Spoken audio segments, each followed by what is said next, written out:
Hi, my name is Tim Milloway. I'm the director of the upcoming documentary Whispers from the Forgotten, where we unveil the hidden stories of the Union Bethel Civil War Cemetery in Lower Township, Cape May County. In one of our interviews with Rudy Von Coln, the caretaker of the Union Bethel Cemetery, we learned of a playwright who was researching the cemetery as he was writing a play about the Underground Railroad in Cape May County area.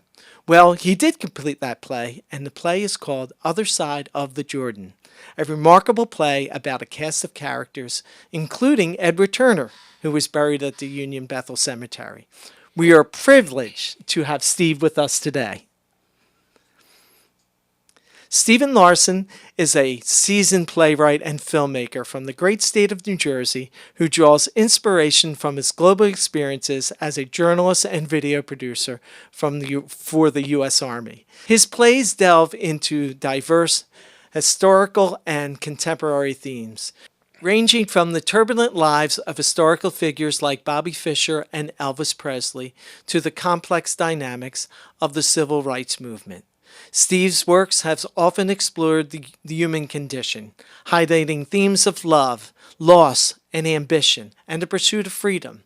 His plays showcase his ability to blend historical accuracy with dramatic storytelling and captivating audiences with compelling narratives and memorable characters. Welcome, Steve. Hi. Before we begin, let me set up the story with a brief description. Summer 1851, Harriet Tubman, a recently escaped slave, finds herself working as a cook at the luxurious Mansion House Hotel in Cape May, New Jersey. Her ultimate goal is to reunite with her family in the North. But the Fugitive Slave Act threatens to derail her plans. As she navigates the treacherous landscape of the Underground Railroad, Harriet must balance her desire for freedom with the dangerous reality of being pursued by slave catchers. Is that a accurate description, Steve? Yes, that's pretty accurate. Okay. Well, let's get right into the questions about this this play that you wrote. Okay. Well, how has history influenced your storytelling, and how has it influenced your play, Other Side of the Jordon? Nero fiddled while Rome burned. Marie Antoinette said, "Let them eat cake." George Washington chopped down a cherry tree. History is riddled with myths. They're repeated so often people accept them as facts. Too often the operating principle seems to be, when the legend becomes fact, print the legend. And like everyone else, I grew up believing these myths. Then when I first studied history in college, a professor told us that in writing the Declaration of Independence, the motives of our founding fathers were a bit more complicated than all people are created equal. They were equal if they were wealthy landowners, the professor said. My jaw dropped. He told us the Emancipation Proclamation freed no one. Another jaw drop, because it declared only that the slaves in territories still in rebellion were free, exactly where the federal government had no power to free them. But these measures, the Declaration of Independence, the Emancipation Proclamation, they each had far-reaching ramifications for changes down the road, even if they weren't exactly what people thought they were at the times that they were enacted. History is like that. Many actions are taken because they are what is possible at the time, but you have to dig deeper to find out what they really mean and how they ripple out into history. The same applies to Harriet Tubman. A mythology is built up around her. This has been compounded in recent films and TV shows which depict her as a virtual action hero. She jumps off a bridge 50 feet into rushing rapids. She leads troops in front with a rifle into combat in the Civil War. Well, if she'd made a jump like that, she'd have broken her legs. And as far as leading troops into combat in the Civil War, she was actually at the battle depicted in that movie. It was a Combahee River raid, but it was as a spy, a scout, a nurse, not a combat role, leading troops into battle. Before the raid, she visited camps of slaves who had liberated themselves, recruited 10 scouts who had escaped from nearby plantations, paid them for intelligence about the area, location of Confederate troops, fortifications, defenses. Then with these scouts, she accompanied the white commander of a colored regiment on a gunboat. Her scouts directed them to where all the torpedo mines were in the River War. How did they know? Because they put them there when they were slaves. So then the Black Scouts dove back into the water and defused the mines for the Union commander. The actual raid itself was led by a Union captain, not by Harriet Tubman, but it was the Black Scouts she recruited who directed the captain where to go, not Harriet, because she didn't know the area, the Scouts did. They'd been slaves there.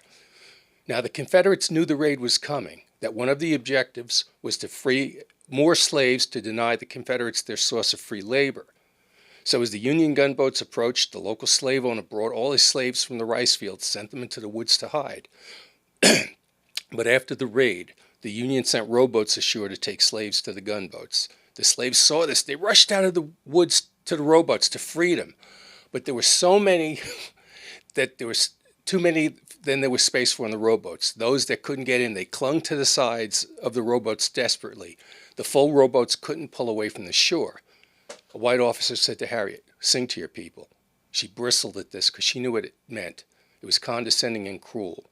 But she sang, "Uncle Sam is rich enough to buy you all a farm," and the people holding the sides of the rowboats threw up their hands and rejoiced, which allowed the rowboats to pull away from the shore without them. Now that's a story, but it was not the story shown in the movie. Apparently the filmmakers had a different agenda, so they simplified for the sake of what they considered an exciting story. They did not let the facts get in the way. They took, quote, dramatic license, but I call it dramatic laziness, because I think the real story was much more compelling and poignant. And I think it does a disservice to misrepresent people from history as something they were not. So I try as much as humanly possible to accurately depict people from history as who they really were, to figure out what made them tick as human beings, what led them to behave the way they did, why they made the choices they did. I think this not only honors them, but makes better drama, because it depicts them as human beings to whom we can all identify, rather than as contrived action. I have a little side note about the movie Glory, if you want me to tell it. Sure, go ahead. Do you know the movie Glory, which came out in 1989? Matthew Broderick is the white commander of a black regiment in the Civil War. Denzel Washington is one of the black soldiers in the regiment. Unfortunately, I did not see that. Well, check it out. This was a fairly accurate movie, in which, by the way, Matthew Broderick's character, Colonel Robert Gould Shaw, leads the black regiment in what is basically a suicide charge down a sandy shoreline to take a Confederate fort. And after the battle, his body, along with the body of Denzel Washington's character, they're thrown next to each other in mass grave. Harriet Tubman was there. Likely she cooked Colonel Robert Gould Shaw's last meal, and then after the battle, she helped to treat the wounded and bury the dead. She said of her experience there, "We saw the lightning, and that was the guns. We heard the thunder, that was the big guns. Then we heard the rain falling. That was the drops of blood falling. Then we came to get the crops. It was the dead men we reaped." It's another case where its ramifications rippled out with far-reaching consequences, because it helped prove that black soldiers were brave. They were willing to fight and die for their freedom. Pretty emotional response to that. Thank you, Steve. So, how did you come up with the idea to write a play about the Underground Railroad? Where did that idea come from? The idea originally came to me when a theater company called Premier Stages in Union, New Jersey, they asked for play topics for a program they run called Liberty Live, in which they develop new plays about New Jersey history. They asked playwrights who reside in New Jersey to provide topics. They select from the proposals plays to produce. In 2018, the topic was the Underground Railroad in New Jersey. The call for proposals mentioned various historical figures, but missing was Harriet Tubman, likely because not a lot was known about her time in New Jersey. There was no documented evidence of what she actually did with the Underground Railroad there. I live in Toms River. I'd been going to Cape May for many years. I'd heard somewhere that Harriet had worked in one of the hotels in Cape May. So I dug into it. Historian Kate Clifford Larsen, no relation by the way, she wrote the definitive biography of Harriet Tubman. And she confirmed that Harriet did work in a hotel in Cape May, which was called Cape Island back then, during the summer months of 1851 and 1852. The money was so good during the summer season, Harriet told an abolitionist she earned $15 to $16 a month as a cook. So it was worth her while to uproot herself a couple of months to earn that kind of money, because she was desperate at that time to earn enough money to bring north more family members from the eastern shore of Maryland and to help support those she'd already brought north. Next, I looked at what was happening in the U.S. and in Cape May during those years. The big event that jumped out was the passage of the Fugitive Slave Act in September 1850. The law said anyone who aided or provided food or shelter to a runaway slave was subject to 6 months imprisonment and a fine of $1,000, which is more than $40,000 in today's money. I noticed in my research shortly after she started working summers in Cape May that Harriet suddenly started bringing north not only her own family members, but also people who were not related to her. Why the sudden change, I wondered. Could something have happened in Cape May that helped transform her from someone who saved her own family to the Moses of her people? I found that the primary Underground Railroad people who were known of in Cape May at that time were a former slave named Edward Turner, a Lenape Native American who was a fisherman with a boat, had a farm, and was a preacher at a church across the road from his farm, and Stephen Smith, a former slave who was the richest black man in America and had a very modest summer home only 2/10 of a mile up the dusty street from the hotel where Harriet worked. She would have had to walk past his house each night to reach the Negro tenements in which she would have been allowed to stay. So the odds were extremely high that Harriet and Stephen Smith had met. So I started to mull over. What could possibly have happened between Harriet and these people that could have led to her transformation to become the Moses of her people? In Kate Clifford Larsen's book, she wrote that in her later years, Harriet lived in Auburn, New York, where she had a large household, which included a woman named Margaret Stewart who resembled her and whom Harriet seemed to favor to the point it caused resentment in others in her household. Harriet called this woman her niece, but Kate Clifford Larsen raised the question, was Margaret Stewart actually the daughter of Harriet Tubman? I looked on genealogy websites. No one seemed to know for sure what year Margaret Stewart was born. There was not a lot of rigor put into the census process at the time, so her birth year jumps around to different years on different census documents. But it seems she was born somewhere around 1850. Well, Harriet freed herself in early October 1849. So I wondered, perhaps a pregnancy and impending birth? Was that the reason Harriet freed herself when she did? This was certainly a compelling reason for her to escape at that time, to save the child from being born into slavery. Margaret Stewart was variously said to have been born on the eastern shore of Maryland, or her death certificate says she was born in Baltimore. If she was born in Baltimore, Harriet certainly had contacts there with whom she could have left her as a newborn while she brought the rest of her family up north. But one thing that was clear, there was a particularly strong emotional bond between Harriet and Margaret Stewart. So strong that just prior to May 1862, right before Harriet left to work as a spy for the Union Army in South Carolina, she kidnapped Margaret from the household, which she put her in Baltimore, brought her north to Auburn to be taken care of by two well-known abolitionists, William H. Seward, the Secretary of State under Abraham Lincoln, and his wife. Who was Margaret Stewart's father? We don't know. What we do know is that Harriet had very dark skin, pure African she's been called, while Margaret's skin was much lighter. In fact, it was mocked by others in Harriet's household as being pumpkin-colored. So if Harriet was Margaret's mother, her father was likely white or at least had some non-African blood. Now, Margaret Stewart herself had a daughter named Alice Lucas Brickler, and I found something where another Tubman relative disparaged Alice to biographer Earl Conrad, saying Alice was no relation either by blood or through marriage to Harriet. Alice's reply was, "There is a part of the family history that is better never told." Whoa, I said. I decided right then and there whether Premier Stages selected my proposal or not, which, as it goes, they did not, that I had to write this story. So what led you to Union Bethel, the Union Bethel Cemetery, and see all the tombstones of Edward Turner, and why was it important for your process of writing to go to the cemetery in itself? In the course of my research in early August 2018, I found the website of the Stephen Smith House in Cape May. I hit the contact link and wrote a note asking if I could visit the house, talk to somebody knowledgeable about it and the Underground Railroad in Cape May. A woman named Joanne Hampton replied. Her family had acquired the house. One of her descendants had bought the house from a friend who had been the secretary of Stephen Smith, who had given the house to his secretary. Joanne lived in California, but said she was making a trip to the East Coast later that month, offered to give me a tour, which she did.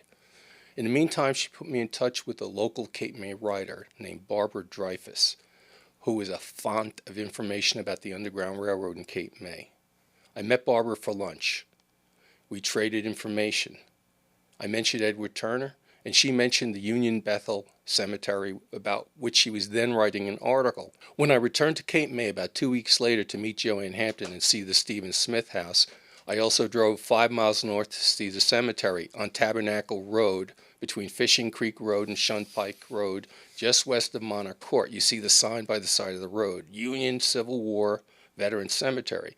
You walk down a gravel path between the sign and the house. It looks like you're walking down the driveway of this small house, but you're not.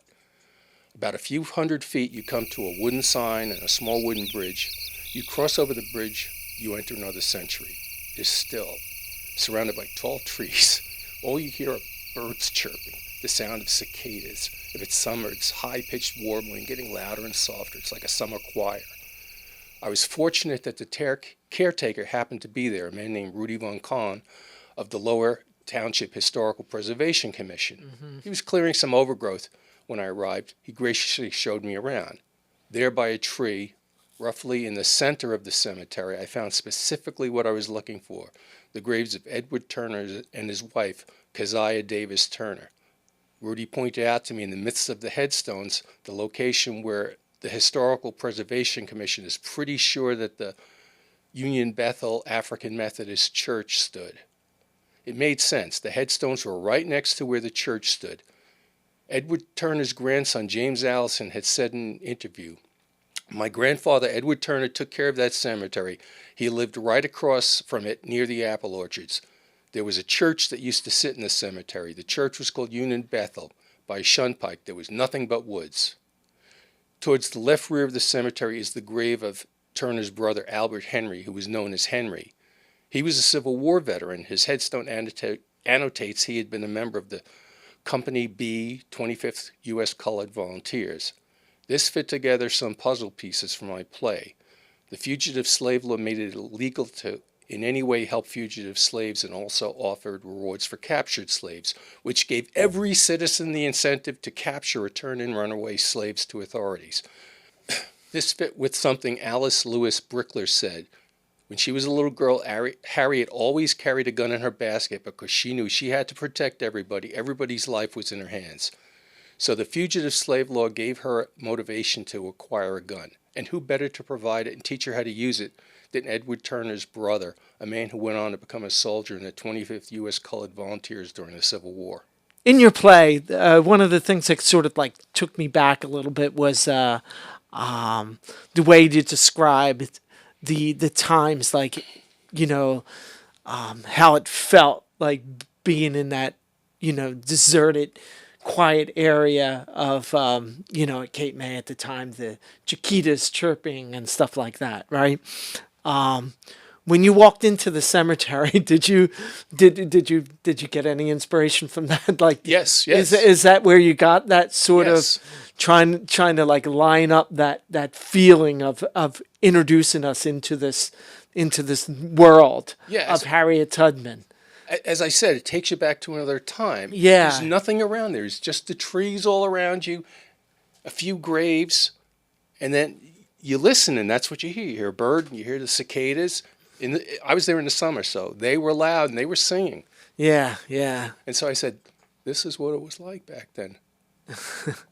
Well, I'm glad you went back there, you know, when Rudy was taking care of the place, because prior to that, I heard that, you know, we got some descriptions from Janice and some of the other ladies that we interviewed before they renovated the place, or at least tried to restore it a little bit, that, you know, they said when they were little girls, they were actually frightened by the fact that by the cemetery, and one of them said, I was like afraid I was going to get ticks all over me. So Rudy has done a great job. Shout out to Rudy, because he's done a great job with the not only him but other people who have you know done work to get that get that cemetery to a state that it is now. Did you discover anything else there in the cemetery besides the Turner family? And I was surprised to discover a few headstones with Confederate markings, such as the grave of a Private James S. Washington, who served with the 145th Regiment U.S. Colored Troops, yet on the top of his headstone was a Confederate symbol of honor. Yes. Could it be that he had been a slave, had served as a teamster or servant of Confederate troops, but then maybe escapes, perhaps during a battle, joins the Union side? There's an untold story there.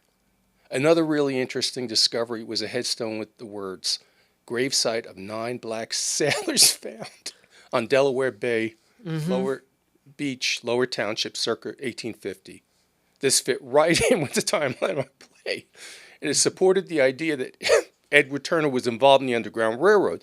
They're buried in the cemetery of the church where he preached, right across the road where he lived, where he was reputed to have hidden fugitive slaves somewhere on his property." How does the title Other Side of the Jordan connect to that tragic event of the 9 identified African Americans who washed ashore near Cape May around 1850? The title Other Side of the Jordan is a metaphor for freedom. It comes from the story of Moses in the Bible, leading the Israelites from bondage in Egypt to the freedom in the Promised Land, which was on the other side of the Jordan.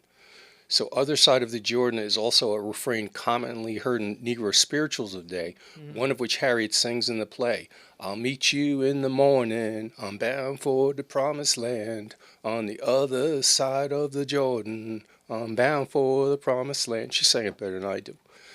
Now, those 9 black sailors who washed up on the shore, that was just the year prior to the events of my play. And since Edward Turner fished in those waters, it added to suspicion that they were trying to reach him and the promised land of freedom that was on the other side of the Jordan.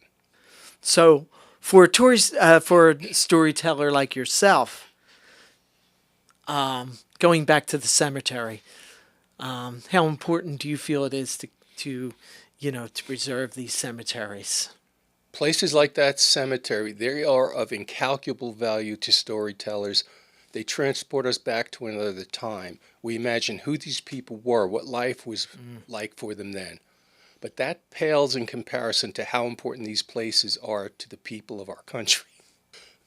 They speak to us across the ages about what made us who we are today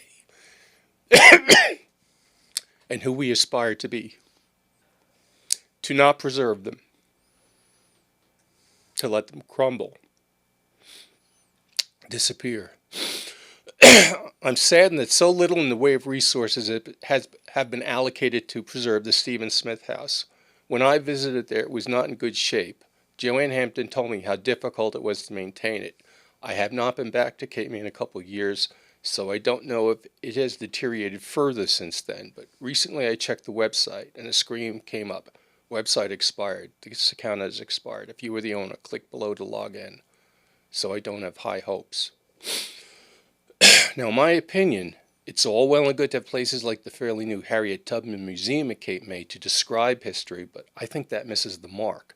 I think it's more important to restore, maintain, and preserve the places where the history actually happened, like the Stephen Smith House, and like the Union Bethel Cemetery. What can you tell us about Edward Turner, your character, the character, or even Edward Turner himself, if there are differences? Not a lot is known about Edward Turner. What we do know is that on the 1850 New Jersey State Census, his occupation was listed as laborer. On the 1860 census, it was listed as fisherman.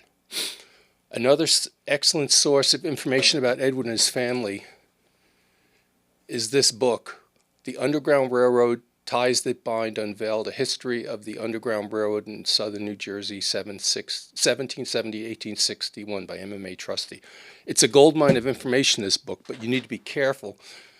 There are different people in the area with the same name. Sometimes they get confused. For instance, there's more than one Edward Turner in the area. But if you cross-check with other sources, such as the census, there's nuggets that can be mined from that book. For instance, it was in that book that I discovered that Edward and his brother Henry were the sons of Derrick Turner, a slave who had been owned by the Leeming family and had been manumitted or released from bondage in 1819 when Edward was 1 year old. I got more information about Edward Turner from Barbara Dreyfus. The day after I had lunch with her, she shared an interview with me that was conducted with her Edward Turner's grandson by the Cape May Center for Community Arts. She shared it with the stipulation I could use the facts in my play, but I was not to distribute the interview to anyone. She said she thought it would provide a lot of color and details, and boy, was she right. For instance, His grandson said Edward grew up as a bound boy to Spicer Lemming's father. What's a bound boy? For centuries in America, children could be legally bound as servants to other families. Parents might send a child to live with neighbors, relatives who could provide a good education, teach the child a skill or trade. But poor parents didn't usually have a choice. It was slavery by another name. Children could be removed by authorities from their homes, bound out to, quote, respectable families, which I suspect was what happened with Edward Turner with the Leeming family. So according to his grandson, every morning Edward Turner would jog to Spicer Leeming's father's farm, work there all day for no pay. After a certain number of years or a certain age, usually when they were 21, a bound boy could purchase his freedom, which Edward did. He was obviously a hard worker. Sometime after he purchased his freedom, he purchased a large block of land for a farm near Cold Spring, where it was, according to oral tradition, that he operated a station of the Underground Railroad. How important do you think his contributions were to the Underground Railroad? We have no way of being sure, but I suspect his contributions were immeasurable. Local oral tradition said when he cast his net into the bay, he may have caught more than fish. And when he brought fugitive slaves ashore, he hid them on his property, and that he personally transported them in his wagon to the next station, sometimes in the village of Snow Hill, which is today the city of Lawnside, or Haddonfield, or sometimes to other points north. He did this even after the Fugitive Slave Act became the law of the land in 1850. So he risked being imprisoned, fined $1,000, more than $40,000 in today's money. To put this in perspective, the 1850 New Jersey census valued his property at $100, so he could have been fined 400 times his entire wealth. He risked all that, put his entire family at risk so others didn't have to suffer what he and his father had suffered. How do you measure how important that was? Mm-hmm. Describe the relationship between Edward Turner and Harriet Tubman as you depict it in your play. In Act 1 of the play, it's the summer of 1851. Because of the Fugitive Slave Act, the summer resort town of Cape Island is swarming with slave catchers because one route for runaway slaves was to sail across the Delaware Bay to southern New Jersey and Cape Island. Harriet's working as a cook in the Mansion House Hotel in Cape Island, keeping her head down. She wants no trouble. She just wants to earn enough money to finance bringing family members she left behind in Maryland to the north, preferably all the way to Canada, where under the paw of the British Lion there is no Fugitive Slave Act and they will truly be free. Edward Turner is a Lenape Native American married to a black woman. They were both slaves in New Jersey, but now they are free. He sells provisions to the Mansion House, fish he catches in the bay, vegetables he grows on his farm in Cold Spring, 5 miles up the road. But the townspeople whisper, he's part of this Underground Railroad. And they're right. He transports slaves across the bay in his boat, hides them in a cabin deep in the woods on his property. When it's safe, he transports them to the next Underground Railroad station. He's quite intelligent. He recognizes a fellow traveler in Harriet when he meets her. He knows after the summer season she's going to go back to Maryland and bring more family members north, and he urges her, take more people with you than just your own family members. She will hear none of it. She only has time and energy to bring her own family members north, especially her husband and a little girl whom she's left with a family in Baltimore, and she someday wants to bring her up with her to Canada. So in addition to Edward's Native American heritage, he was also a Christian preacher. He somehow merged his Native American spiritual beliefs with Christianity, similar to Harriet, who merged the Ashanti heritage of her African grandparents with her Christian beliefs. The Ashanti were from the West African Gold Coast. They were prone to revolt, but were highly prized by slaveholders in Maryland and Virginia because of their strong physical ability and flexibility in performing different work tasks. They were particularly adept at clearing densely forested areas, a skill that Harriet had and cultivated working alongside her father, becoming so proficient and being such a hard worker that her master hired her out to various neighbors, which ironically played into her master being slow to pick up on the fact that she had run. The Ashanti, like Edward's Lenape people, also believed in a variety of deities that were linked to both the natural and spiritual worlds. Their most powerful deities were associated with bodies of water, and they believed that the land Mother Earth was not only the source of sustenance, but was the link between the dead and the living. It was where one's ancestors were buried and continued to live in another dimension, and one could go to them in times of need. So the spirituality of Harriet's and Edward's people further bonded them. In my play, Harriet resisted Edward's attempts to recruit her as a conductor for the railroad. She was laser focused on freeing her own kin. He unwittingly used an argument based on his people's beliefs that also played into her people's beliefs, that the welfare of the community transcended that of the individual. A cardinal principle of Harriet's people was community. The notion that something is for me meant nothing unless it was linked with the idea that it was also for us. It seemed like Edward Turner had a major influence on Harriet.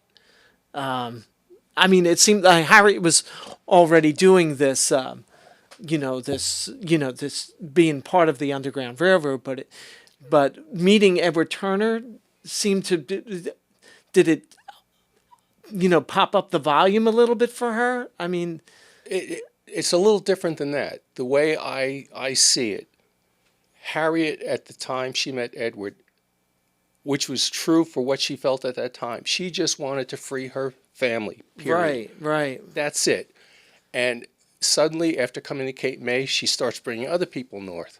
So in my play, it is Edward Turner that keeps nudging her. Yeah, that's what I got the sense from, that sort of turned the knob up on Harriet's. Stephen Smith as well. And that's one of the questions I really wanted to ask you. I could be wrong, but it's my story. I'm sticking to it. Yeah. No, that's good. Yeah. So why do you believe that Edward Turner was Lenape Indian? The biggest reason his grandson said he was. In the interview conducted with him by the Cape May Center for Community Arts, he said, "My great-grandparents were Indians. My grandfather's mother and father were Indians." He also said that Edward's brother Henry wore his hair long and had a voice like a lion. It stands to reason that Edward was of the Unilax-Taco Lenape because they were the Indians who lived in New Jersey. Unilax-Taco means the people who live near the ocean. Lenape means the original people because they were the first people to come to Sheikpe, which means the edge of the water, which was their name for what we call New Jersey. Narrowing it down further, Edward's people were the Kechmeche tribe, which was part of the Pulauk or Turkey clan. These were the Native Americans who lived in the area of the southern portion of Cape May County. There were an estimated 600 to 800 Unilax-Taco Lenape in New Jersey, with perhaps 50 Kechmeche in the village where Edward's ancestors would have lived. These people were first encountered in approximately the year 1600 by European colonists, who found them to be friendly and cooperative, but they were too friendly and cooperative for their own good. You see, to them, the land was a gift from the Great Spirit, like the air we breathe, the light of the sun that warms us, the water in the ocean. How can a person own that? So they were hospitable, very willing to share the use of the land with the white men, who offered them goods which they accepted as tokens of the white man's gratitude for sharing the land with them, or so they thought. The white men called it payment, said they now owned the land. And those of the Kechmeche, who they did not take as slaves, left. Some remained in the area, like Edward's family, assimilated into the white man's society. But by 1735, they were no longer a viable population. Eventually, the remaining Kechmeche were relocated to Oklahoma by the U.S. government, along with other Lenape tribes, where they remain to this day. Do you feel any qualms about the racial epithets that are spoken by some of the play's characters, including Harriet? When I wrote that first draft, based on my research, I liberally used racist language of that day. After all, according to accounts, Harriet herself commonly used the quote N-word, as did so many people. A case in point, Sarah Hopkins, who Bradford wrote 2 books about Harriet to help raise money for Harriet's support. She wrote that when runaways got discouraged and wanted to quit on the way north, Harriet told her she would point her pistol at their heads and say, "Dead niggers tell no tales. You go on or you die." In a letter written on January 21st, 1862 by Lydia Maria Child, a prominent American anti-slavery activist, abolitionist, women's rights activist, Native American rights activist, novelist, journalist. She wrote to John Greenleaf Whittier that Harriet said she had grave doubts about President Lincoln's chances for success in the Civil War. She said in a letter, which is in her Lydia Marie Child's papers in the Library of Congress, she quotes Harriet, capturing her speech patterns, dialect, and use of language. God won't let Massa Lincoln beat the South till he do de right ting. Massa Lincoln, he great man, but I's poor nigger.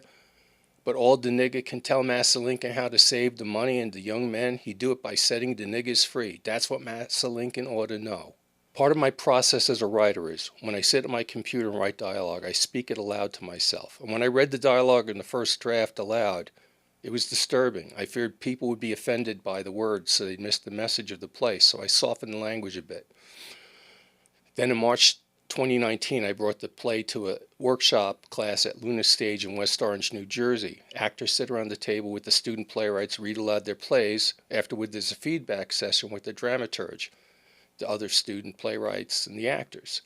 At the start of the feedback session, I mentioned that as part of my research, I had come across a play published in 1858 called The Escape by William Wells Brown, possibly the first play published by an African-American writer. In that play, he had his characters speak in the racist language of the day. And I said to the participants, well, William Wells Brown, a black man, could do this in 1858, but can I, a white man, do this today? As it is, I softened the language. I tried to tread a line of accurately reflecting how people thought and spoke then without being too offensive to today's audiences. There was not much feedback during the session, so I asked the dramaturge what she thought. Her advice was, don't back away from the truth of the moment. But there was an opportunity for follow-up comments via email, so I asked the dramaturge, please specifically ask the participants their thoughts about the soft and racist language in the play. Now, what one of the African-American actors wrote to the instructor to pass on to me was, his choice of not using certain language, while I understand the fine line he's dancing, being politically correct versus historically correct, not to mention how it would be perceived by some with a white male writer taking liberties with said language. In terms of impact of certain aspects of the story, I think it's unfortunately necessary to stay true to the time period. Some may get that he's being careful due to the vulgarity of the language. Others may feel that he's trying to whitewash history by not using it. He may not win either way, though I feel it's essential to stay correct to the time period. When you're talking about this language, I was kind of thinking about, Huckleberry Finn. Uses a lot of racial language and so forth, and that's. But that was published in the 1800s. Yeah. Not in today's politically correct climate. Describe to me what happened with this play, The Side of the Jordon. Well, as I said, regardless of whether the proposal was selected by Premier Stages for their Liberty Live program, and they did not select it, I was going to write it one way or the other, which I did. I fully researched and wrote the play over the next year. And during that time, I went to see a play in September 2018 at the Eastland Theater, one of the two equity theaters in Cape May. While I was there, I buttonholed the artistic director in the lobby. I pitched the play to her, told her I thought it was a good fit for them because they specialize in American history plays.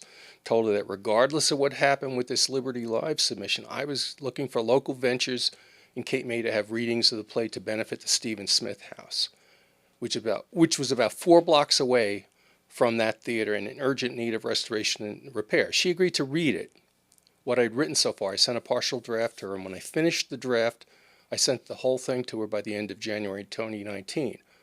But she was a one-woman band. She had to run the theater, write grant proposals, bring in funding. Took quite a bit of time for her to read it. At some point, she said she'd rather have it be a benefit for the new Harriet Tubman Museum, which was going to open in Cape May around sometime in 2020. Mm-hmm. So I occasionally nudged her, and after I got the comments from the Luna Stage workshop, I sent a revised draft to her. But it wasn't until the end of August 2019 when she finally read it. She called it a lovely script, sent comments to me. Revisions are not extensive, she wrote, and if you don't agree with any of the suggestions, of course you need not make any changes. She mentioned she wasn't sure she could find African-American actors. I told her I knew African-American actors from the workshop class. She mentioned she had a lot going on in her personal life. I don't want to go into details of that for her privacy.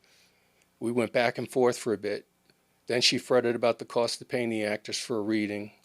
Month passed, nothing from her. So I went for broke. I wrote to her on September 20th, 2019. Since you balked about the costs for logistics in assembling and housing a cast for a reading, why don't we go for a full production? And it could be that a performance or performances could benefit the museum, and the rest are profits for you. The play certainly fits within your theater's mission of producing works about America. And though undoubtedly the play is not perfect, I think it's at a point that things discovered during rehearsals would put some finishing touches on it. And she replied that same day, "Dear Steve, I'm working on the 2020 season at the moment and must consider cast sizes since we are an AEA company that pays $162 a week per actor just for health care." She cited her personal issues again. At this point, I just threw up my hands. Barbara Dreyfus, that local writer I met in Cape May, she suggested, we'll send it to the other Equity Theater in Cape May, the Cape May Stage, as a benefit for the new Harriet Tubman Museum, which I did the next day. I emailed the script to the artistic director, suggested a reading as a benefit for the new museum, and he replied that same day. Cape May Stage would be delighted to help where we can, but our fall series of readings are booked. I would donate my directing fee and ask my board about donating the venue that would need to be heated and cleaned. This is a challenging casting issue for us, and we would need to recruit artists from New York or Philadelphia. We would need to house them overnight and pay for transportation, meals during rehearsal. Since February is Black History Month, doesn't make sense to do it then, so we corresponded. He had a local actor who could play the white character in the play Mr. Hopkins, but he didn't know African-American actors, hence the need to recruit artists from New York and Philadelphia. So I offered to cast the African-American actors. He accepted this. Problem solved. As far as housing, Barbara Dreyfus stepped up. She offered to house 4 actors, said she was sure she could find other folks in Cape May if we needed them for any other actors. Problem solved. Then it occurred to somebody, Cape May is a ghost town in February, so doing it during Black History Month might not be a good idea. Well, the Harriet Tubman Museum was scheduled to open in June of 2020, so why not schedule it for early summer when Cape May is packed with tourists? The artistic director of Cape May Stage agreed, problem solved. So finally, a reading of Other Side of the Jordon was scheduled for Monday, June 22nd, 2020. Posters were designed, invitations issued. COVID struck. On April 30th, 2020, the reading was postponed until October at the earliest, or maybe even until sometime in 2021. The pandemic lingered. 9 months later, on January 22nd, I got an email from the artistic director. He asked me to send the script to this other director who was CC'd on the email and to meet with him in cyberspace so he could consider directing it for the New Jersey Theater Alliance's Stages Festival.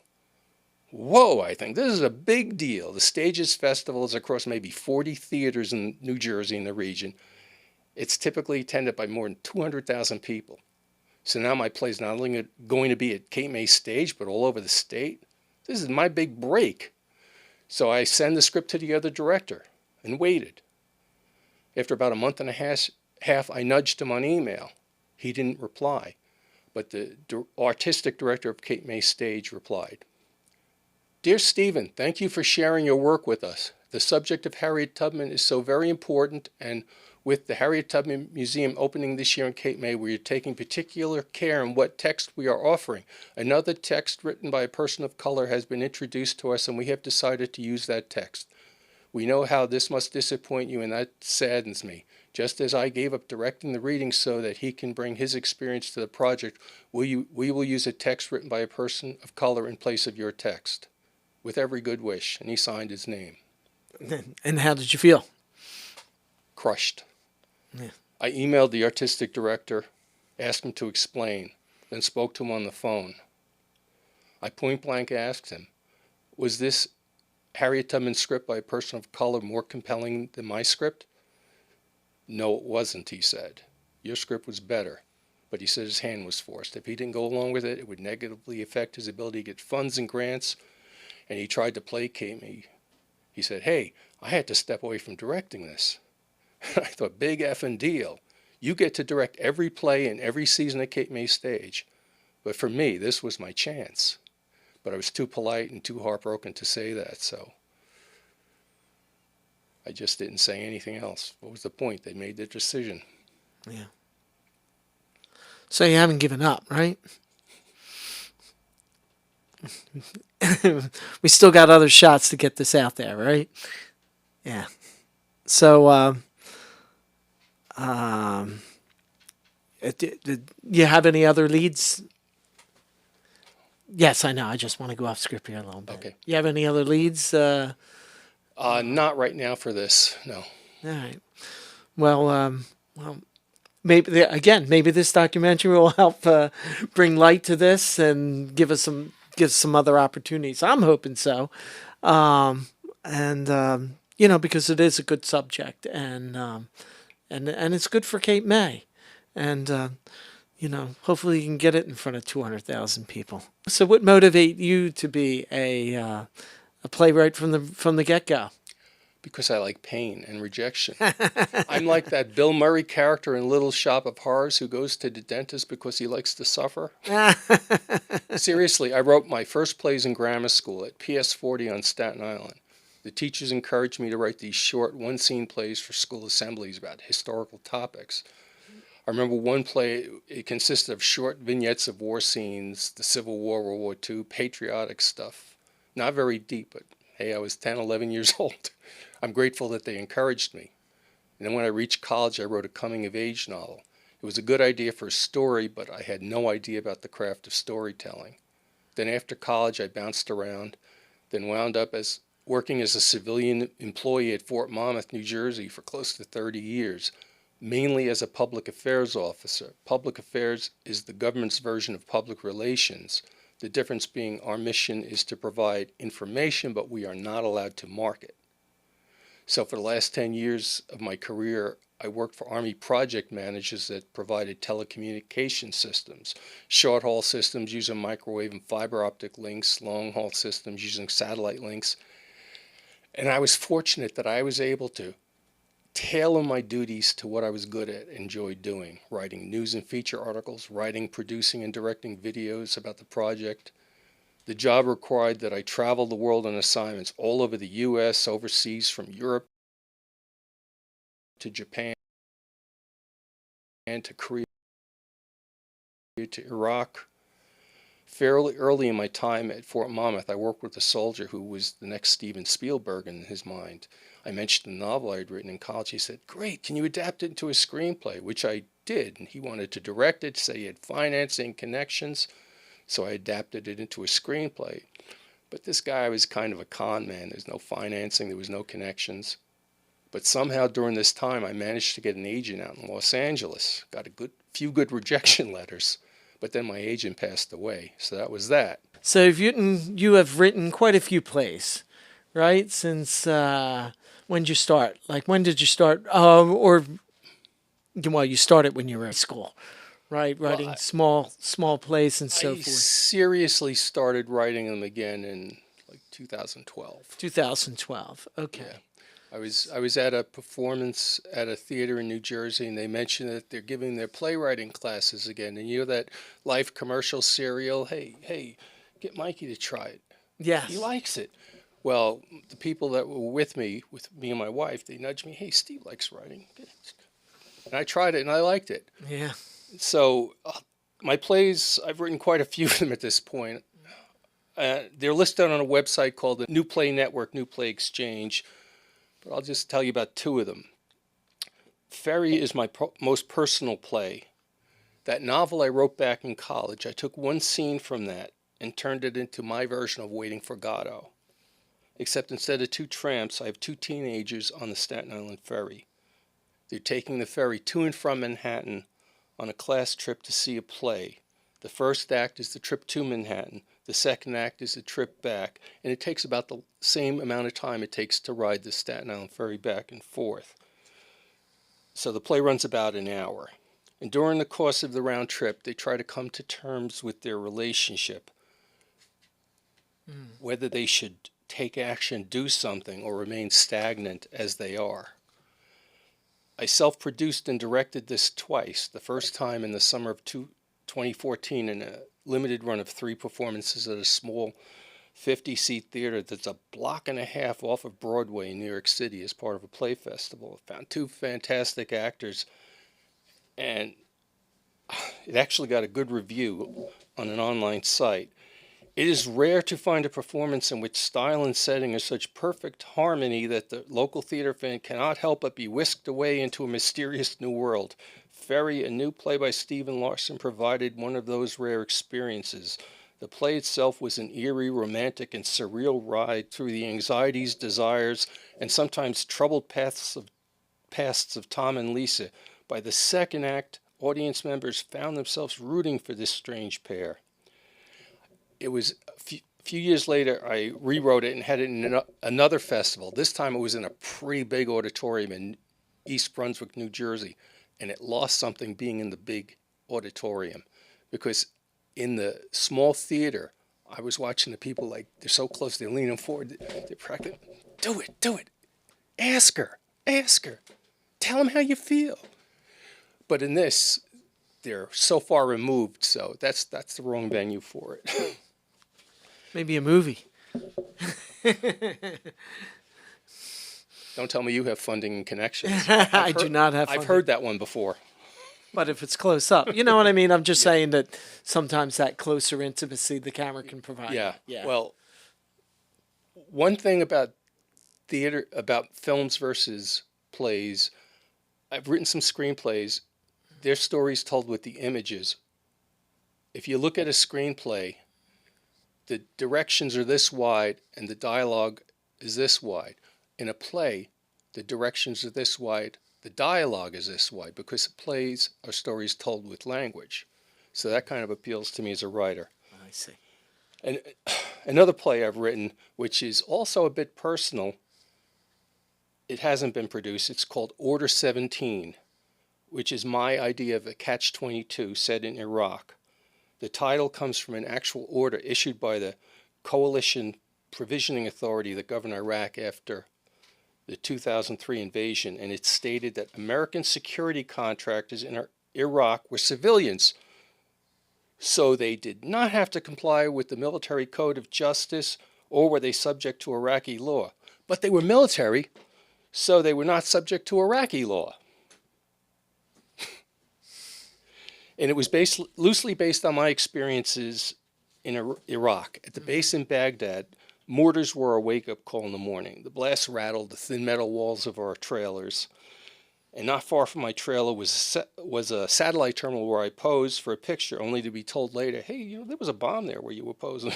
Oh, nice. And anywhere you went in the country, in a convoy, you held your breath waiting the whole way for an IED to explode. I was lucky. A convoy behind me was attacked, but mine wasn't. But one time we're returning from Camp Anaconda towards the north of Iraq to Victory Base in Baghdad in a Black Hawk helicopter. We're flying low, nap of the earth they call it, which means you're only on the horizon for a short amount of time, as opposed to if you're up here where they got a long time to get a bead on you. So on the way back, we had to make this side trip to Tikrit to pick up this mysterious pasture. I don't know who this guy was. We take off. Tikrit is Saddam territory, his hometown. I'm taking photographs out the window to take my mind off things. We come over a rise. Oh, look, there's a field of sheep down there, and a shepherd on horseback who lifts his AK-47 and fires at us. So I felt like Yossarian in Catch-22. Every place I go, they're shooting at me. Well, they're not shooting at you. They're shooting at everybody. Does that make it any better? So sometime after that, I was supposed to return to Iraq, but I was working on post-production of a video for this colonel, the same colonel that I had been there with, and I said, well, I can do one for you or the other. Do you want me to finish the video or come on this other trip? And he said, nah, stay and do the video. So I stayed behind, and a week or so later, my boss comes up to my desk. Hey, good thing you didn't go on that trip. The helicopter you were supposed to be on was fired on and forced down. Well, luckily no one was hit, but it got me thinking, what if I had been on a helicopter that was shot down and I was captured? And that, from that germ grew Order 17. And that's where you wrote the play from. Yeah, yeah. From that. There's a civilian journalist for the Army on a helicopter that's shot down and captured with this mysterious security contractor who happens to have a long gun with him. And they're captured and put in a hut and interrogated by Iraqis. So he comes face to face with the actual consequences of what this war is. And that was the second Iraq War, right? 2003, yeah. Yeah. I was there I was there when the election was being right about the time that Bush was elected versus Kerry, just before Operation Phantom Fury, which enters into my play, which was the second invasion of Fallujah. I have the characters shot down and captured and taken to near Fallujah. Well, thank you, Stephen, for a great interview, and we appreciate you coming down from Toms River, New Jersey. And like we had mentioned on the phone, we're kindred spirits when we talk about history. And we're making stories about history because they tell us something about where we've been and also where we're going.